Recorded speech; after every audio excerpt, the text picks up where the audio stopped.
Don't give up. Jesus is walking with you every step of the way.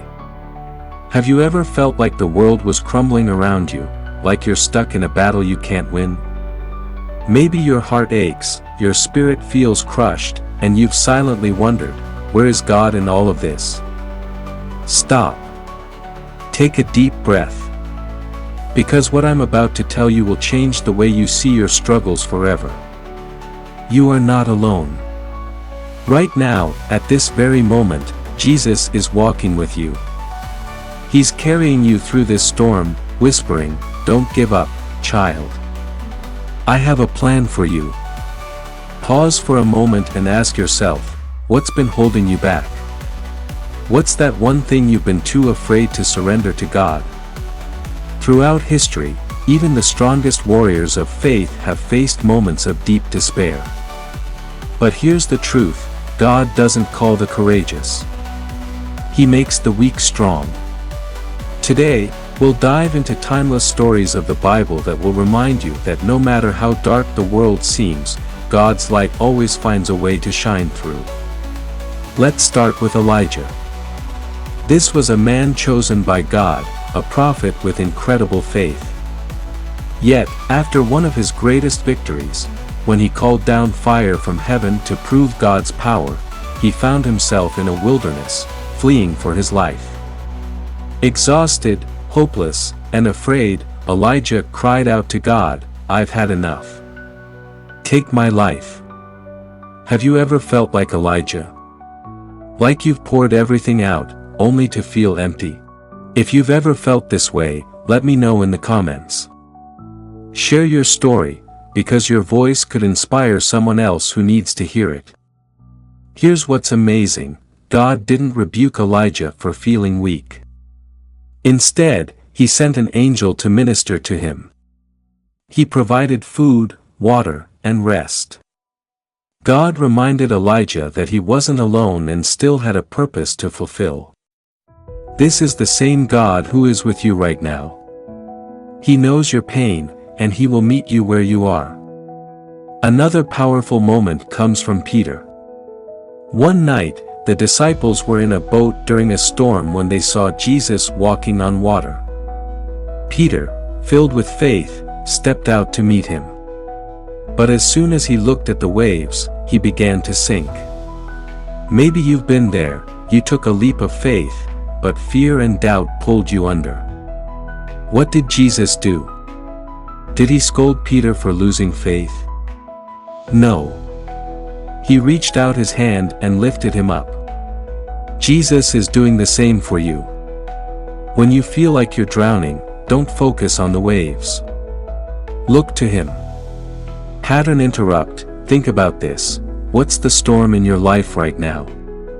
What's pulling you under? Drop it in the chat, and let's lift it up together in prayer. God's grace is bigger than your fears. He doesn't demand perfection, he asks for faith. And just like Peter, he will pull you out of the storm when you call on him. Tie it all together, so, what do these stories teach us? Whether you're in the wilderness like Elijah or sinking in a storm like Peter, God's message is the same, don't give up. I am with you. He's not just watching from afar, he's walking beside you, fighting for you, and preparing blessings beyond anything you can imagine. Now, let me ask you this, if God could heal Elijah's despair and calm Peter's storm, what do you think he can do in your life? Imagine the miracles waiting on the other side of your faith. Remember, God's love for you is deeper than the ocean, higher than the heavens, and stronger than any challenge you face. When the world seems dark, his light will guide you. So keep going, keep believing, and keep trusting. You're not walking this path alone. Jesus is with you every step of the way. Before you go, if you're ready to keep building a stronger, healthier life, inside and out, don't miss my next video on God's blessings for your life. It's a message filled with inspiration and practical steps to experience God's blessings daily. In your darkest hour, Jesus is carrying you, a journey of faith and hope. Imagine walking through a valley so dark that you can't see the path ahead. You feel alone, overwhelmed, and unsure if you'll ever make it out.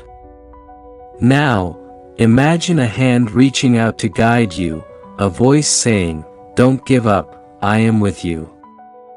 That's the hand of Jesus, and today, I want to share how He carries us through life's darkest moments. No matter how hopeless it seems, you're never alone. If you've ever felt like giving up, stay with me because the stories you're about to hear might just be the encouragement your heart needs. Take a moment and think, when was the last time you felt truly overwhelmed? What were you carrying that felt too heavy? Leave a comment and let me know, because today, we're going to lay those burdens down together. Throughout history, God has been close to His children in their greatest struggles. But sometimes, it's hard to see Him when we're in pain. So, let's uncover how His presence has always been a source of strength, using stories that will not only inspire you but remind you of His unshakable love. Story 1, Joseph, from the pit to the palace. Let's start with Joseph. He was the beloved son of Jacob, but his brothers, driven by jealousy, threw him into a pit and sold him as a slave. Imagine the betrayal, the loneliness, the fear. Joseph must have wondered, "Why, God? Why is this happening to me?" Have you ever felt like that? Betrayed by the people you trusted the most?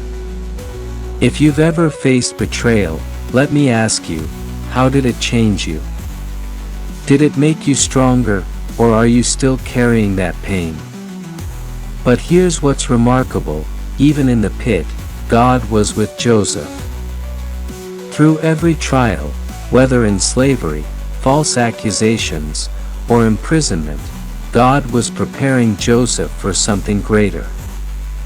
Eventually, Joseph rose to become the second most powerful man in Egypt, saving countless lives during a famine. The lesson? What others meant for harm, God used for good. And He can do the same in your life. Story 2, the woman with the issue of blood. Now let's talk about someone who isn't named, but whose faith changed everything. The Bible tells us about a woman who suffered from a bleeding condition for 12 long years. She spent all her money on doctors but only grew worse. Imagine the isolation, the shame, and the hopelessness she must have felt. Yet, when she heard Jesus was near, she thought, "If I can just touch the hem of His garment, I'll be healed." Think about this. After 12 years of suffering, would you still have hope? Would you push through a crowd to reach Jesus? What happened next will move you to tears.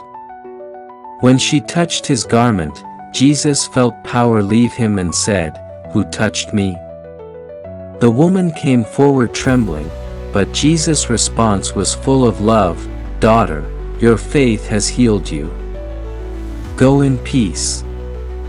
This story reminds us that no matter how long we've suffered, one moment with Jesus can change everything.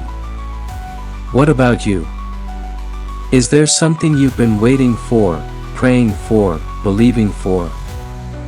Let me know in the comments, and let's stand together in faith. Story 3, Jesus in the Garden of Gethsemane. Finally, let's look at Jesus Himself.